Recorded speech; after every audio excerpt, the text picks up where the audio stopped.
Hi guys, let's read a book. The Berenstain Bears and the Truth by Stan and Jan Berenstain. Oh, Mama looks upset. The Berenstain Bears and the Truth. Uh-oh. It was a lazy sort of day in bear country. The air was so still that the leaves on the big tree house where the bear family lived were hardly rustling. Except in the beehive where the bees were always busy, nothing much seemed to be happening. It was the sort of day that sometimes leads to mischief. Inside the tree house, brother and sister bear were sitting around not doing anything in particular. Here they are.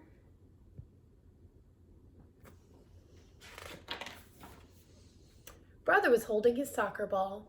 He'd become interested in soccer and had been outside practicing free kicks. Sister was relaxing in an easy chair, thinking about what to do next. Neither Papa nor Mama Bear was around. Papa was in his shop working on some furniture, and Mama was out shopping.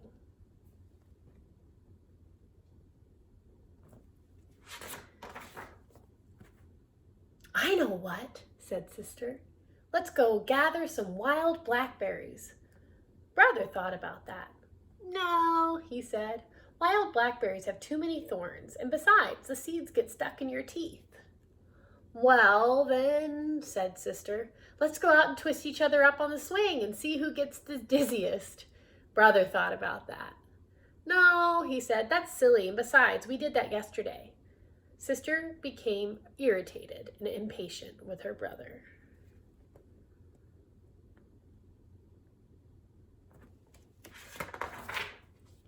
My goodness, she complained. You don't want to do anything. All you want to do is sit there and hug that soccer ball. I think you must be in love with that soccer ball. I am not, protested Brother. But I'll tell you something. I bet I can dribble this ball past you. Brother was a pretty good soccer player and a very good dribbler, but so was Sister.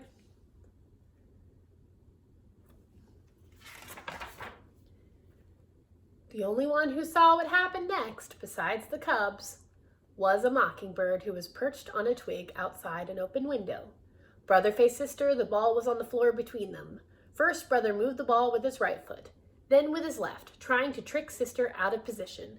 Then, quick as a flash, he gave the ball a sharp kick with his right. I'm pretty sure they're inside doing this. It almost worked, but Sister was fast too. She reached out with her knee and blocked the ball, which bounced against a bookshelf, against a chair, against a footstool, and into Mama's most favorite lamp, which fell to the floor with a crash.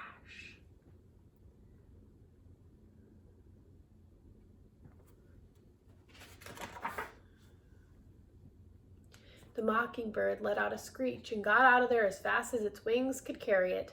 As it flew away, it saw Mama Bear returning from the marketplace. Now, the bear family had some house rules just as any family has. One was, no honey eating in bed. Another was, no tracking mud on the clean floors. And another was, no ball playing in the house. Uh-oh.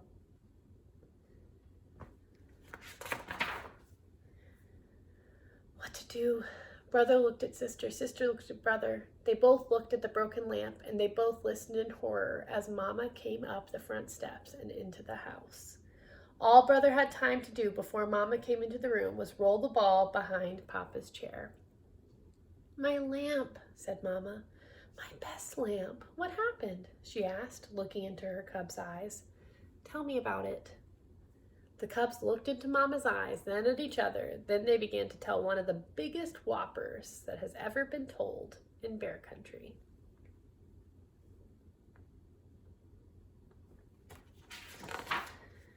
It was a bird, began Brother. Yes, added Sister. A big purple bird with yellow feet and green winged tips, added Brother.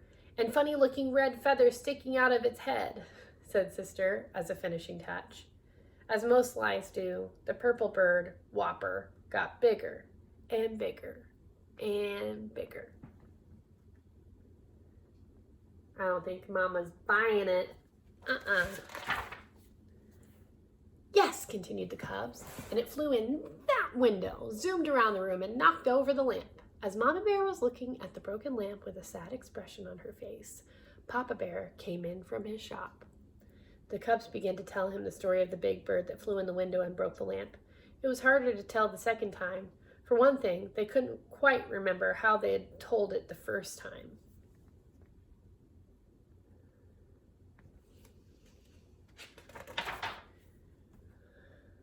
"You've got me confused," said Papa. "Was it a purple bird with green wing tips and yellow feet, or a yellow bird with purple wing tips and green feet, or was it a white bird with black spots, like that soccer ball behind my easy chair?" But the thing that really made it hard the second time was how very sad Mama looked as she picked up the pieces of the broken lamp.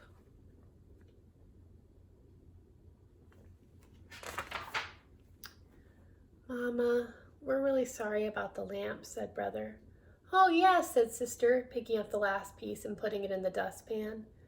"Oh," said Mama, "I'm not worried about the lamp. We can always get another lamp, or we can glue this one back together.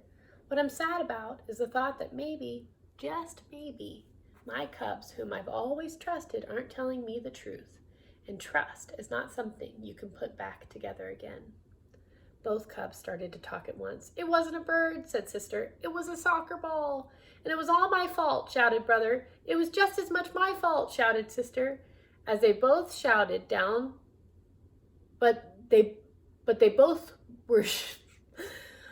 were both shouted down by the phone, which rang loudly. I should be wearing my glasses. I'm sorry, you guys. Oh. It was Grizzly Gran inviting the Bear family for a Sunday visit. "Hello, Gran," said Mama. "Oh, everything is just fine here in the treehouse. How is everything with you?" "But Mama," protested Sister after Mama hung up the phone, "you told Gran that everything is fine here, and that isn't really the truth." "Oh, but it is," answered Mama. "We've got two fine Cubs who have just learned a very important lesson about telling the truth. And what could be finer than that? Now let's help Papa glue the lamp back together."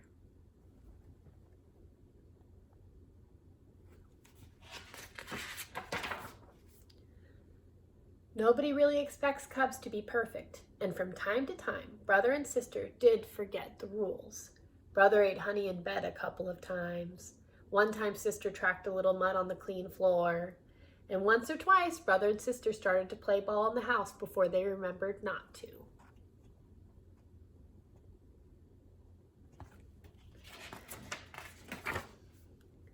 But they never, ever again told a whopper. Because trust is one thing you can't put back together once it's broken. The end. The Berenstain Bears and the Truth by Stan and Jan Berenstain. I think it's important to remember that mistakes happen, but it's important to tell the truth. Have a great day, you guys.